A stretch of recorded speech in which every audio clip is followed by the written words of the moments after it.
Hey guys, today we're checking out VirtualShield. This is a smaller VPN that I heard about down the pipeline, and it's kind of cool because it offers a free 30-day monthly subscription, and then after that you start paying. So it's kind of like a 30-day trial. Overall though guys, on the website there's not really too much to catch my eye. No feature columns with tons of features, so you could kind of expect this might be a newer VPN with some it might be rough around the edges.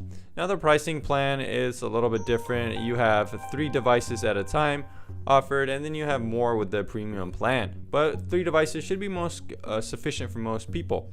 However, pricing plans are going to be a little bit pricey with $10.99 a month, and yearly and 6 months aren't that great of deals either. You're going to find a lot of add-ons here guys that can really up this price, and I'm not really sure how too many of these work that good.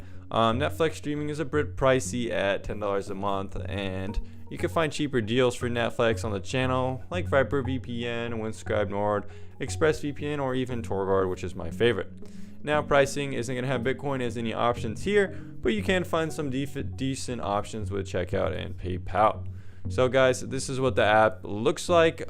Pretty basic app, and it seems like a lot of the features here are kind of missing or disabled unless you really purchase them on the website.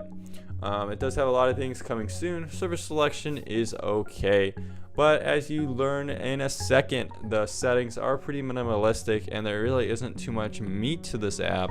Not too many settings to play around with, like kill switches, some proxy settings or anything like that. Just gonna be a pretty basic bare bones app.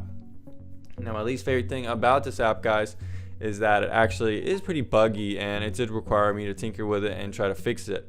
And my first install, things weren't working correctly, so I kind of had to uninstall and reinstall to get it to even connect. So keep that in mind if you're looking for a VPN that's super reliable and just easy to install a first go. As you can see here, trying to connect, but nothing's really happening. Finally, I did get it to connect, as you'll see now. So guys, testing speeds for this VPN was actually quite good in terms of speed test. They're using some pretty good service here, and you're going to get pretty low ping as well as good download rates. Now torrenting, I didn't actually get to show here because it didn't record, but I actually got around decent speeds, around 3 megabytes a second for that. So not the best, but not the worst speeds by any stretch of the imagination. Pretty much just pretty middle line. In terms of IP leaks and stuff like that, I didn't see anything that really stood out to me as revealing my real world location. So this VPN at least should be able to hide your location in terms of what a VPN usually standardly does. But anyway guys, let's wrap up this quick review and let you know my verdict. Now VirtualShield is a VPN with some pros and cons. So guys, it does have a generous 30-day trial. However, you're going to have to sign up for a subscription to get this. However, you don't see too many VPNs offering a full month trial. Maybe this is because they're a smaller VPN and need to draw on those customers. Whatever the case, it's pretty cool. Usually I only see around 3-day trials or something like that with Viper VPN, but this is pretty cool they're offering that. It also has pretty good speeds for torrenting, and in my speed test it performed pretty well. Torrent speeds were pretty good compared to some other VPNs. I'm around 3 to 4 megabytes a second, which isn't actually that bad. From a smaller VPN, I thought they'd be a little bit slower, around 1 megabyte a second. However, with top tier VPNs, you're going to get up to 10 megabytes a second with something like Torguard, so just keep that in mind. Now, they do have a no log policy, and I went ahead and checked out their live chat.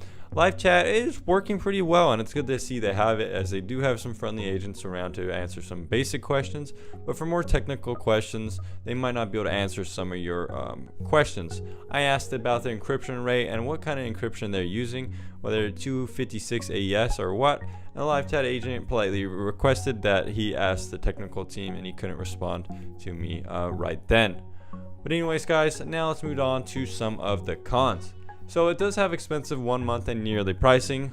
It does have a pretty good 6-month plan, I guess, but the 1 month trial is really what sells this service. If you decide to keep the service for 1 month, it's going to be pretty expensive, and the yearly plan is also pretty expensive. Now guys, the application still needs a lot of work. It's pretty buggy and unresponsive. Starting it up the first time, I couldn't even get it to work. I actually had to uninstall the application and reinstall it to actually get it to even connect. Quite a frustrating process. But anyways guys, after that I noticed that a lot of the features within the app are just kind of coming soon or missing. The settings also don't have a ton of things to play around with that you might see in some other top tier VPNs on the channel, like kill switches, encryption settings, and so on. This could be a pro, but it's also kind of a con for me in that there are a lot of add-ons that I think are a little bit unnecessary and kind of upselly. Not sure too how well they work because they are pretty pricey, and things like Netflix being an extra $10 a month is a bit pricey.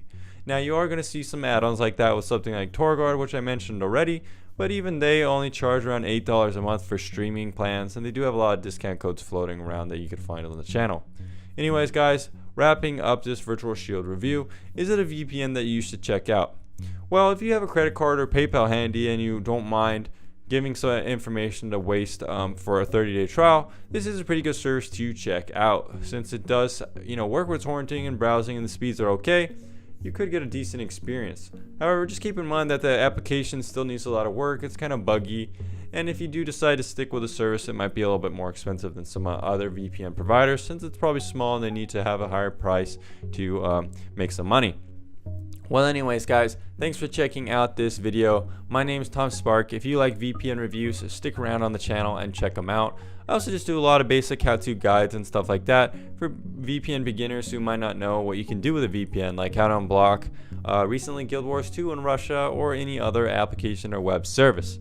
Thanks for watching this video guys, and remember to like, comment, and subscribe, and click on the links down in the description below if you want to support the channel. My name is Tom Spark, and I'll catch you again on the next one.